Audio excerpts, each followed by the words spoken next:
नमस्कार मित्रांनो, माझं नाव सिद्धी आणि तुमचं परत एकदा स्वागत आहे माझ्या यूट्यूब चॅनलवर, जिथे मी तुम्हाला आध्यात्मिक कथा सांगते जरा आगळ्या वेगळ्या तऱ्हेने. आवाज तर माझाच असतो, पण चित्रीकरण तुम्ही AI च्या माध्यमातून बनवलेला व्हिज्युअल्सचा बघता. मग मंडळी, जसं आपण गेल्या भागात बघितलेलं की महर्षी मेधा यांनी राजा सुरत आणि व्यापारी समाधी या दोघांनाही देवीच्या महिमेची कथा सांगितलेली, तसंच आजपासून आपण दुर्गा सप्तशतीचा पाठ करणार आहोत. दुर्गा सप्तशतीमध्ये एकूण 13 अध्याय आहेत आणि ते 3 विभागात आहेत: प्रथमचरित्र, मध्यमचरित्र आणि उत्तराचरित्र. आज आपण प्रथमचरित्र म्हणजेच पहिला अध्याय बघणार आहोत, ज्यात देवी महाकालीच्या महिमेचे वर्णन केलेले आहे. चला मग आपल्या कथेची सुरुवात करूया.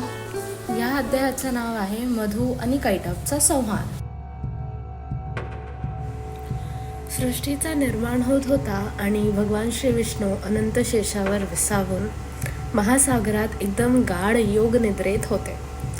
तेव्हाच भगवान श्री विष्णूंच्या कानातील मळातून 2 महापराक्रमी राक्षस, ज्यांचं नाव मधु आणि कैटभ, हे दोन्ही उत्पन्न झाले. त्यांच्या उदयामुळे संपूर्ण विश्व भयभीत झालेले. ब्रह्मदेव, जे आपल्या विश्वाचे निर्माते आहेत, ते चिंतेत पडले, कारण एकीकडे 2 असुर सर्व विनाश करण्यास तयार होते आणि दुसरीकडे भगवान श्री विष्णू, जे आपल्या विश्वाचे रक्षण करता आहेत, ते तर योग निद्रेत होते. मग अशा वेळी सृष्टीचा विनाश होण्यापासून आपल्याला कोण वाचवेल? तेव्हाच ब्रह्मदेवांना आठवलं की आपण आदिशक्ती महाकालीकडे प्रार्थना करूया. या देवी सर्वभूतेषु निद्ररूपेण संस्थिता, नमस्तस्यै नमस्तस्यै नमस्तस्यै नमो नमः. सर्व प्राणीमात्रांवर निद्ररूपेने वसणाऱ्या देवीस वारंवार नमस्कार. मग देवीच्या कृपेने भगवान श्री विष्णू योग निद्रेतून जागृत झाले. भगवान श्री विष्णूंनी हजारो वर्ष त्या दोन्ही असुरांशी युद्ध केले. दोन्ही असुर एवढे अहंकारी होते की त्यांना वाटलं श्री विष्णू आता थकले आहेत. त्या अहंकारामागे त्या असुरांनी श्री विष्णूंना वरदान द्यायचे ठरवले. ते म्हणाले, हे विष्णुदेव, आम्ही तुमच्या शौर्यावर खूप प्रसन्न झाले आहोत. आम्ही तुम्हाला वर देतो की तुमच्या इच्छेने तुम्ही जे काही मागाल ते तुम्हाला प्राप्त होईल. तेव्हा श्री विष्णू हसत म्हणाले, तुम्ही मला वर दिला आहेच, तर मी हेच मागेन की तुमच्या दोघांचा वध मी या क्षणी माझ्या हाताने करेन. दोन्ही असुर जरा घाबरले आणि विचारात पडले.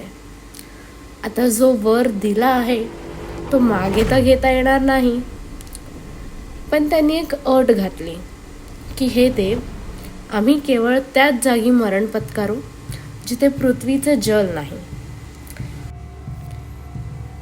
आता संपूर्ण भुवन पाण्यात गडले, पण त्या जलावरच त्यांचे विशाल वज्रसमान जांघे आहेत.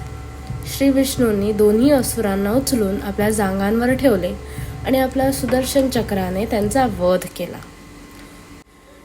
या कथेतून आपल्याला हेच कळतं की वाईट नेहमीच चांगल्या पुढे पराभूत होणार. मंडळी, सांगा मला तुम्हाला ही कथा कशी वाटली आणि तुमच्यापैकी कोण कोण दुर्गा सप्तशतीचा पाठ करतायत हे मला पटकन कॉमेंट सेक्शनमध्ये सांगा. चला मग आपण भेटूया परत अशाच एका आध्यात्मिक पण रंजक कथेसोबत. तोपर्यंत नमस्कार, बाय बाय.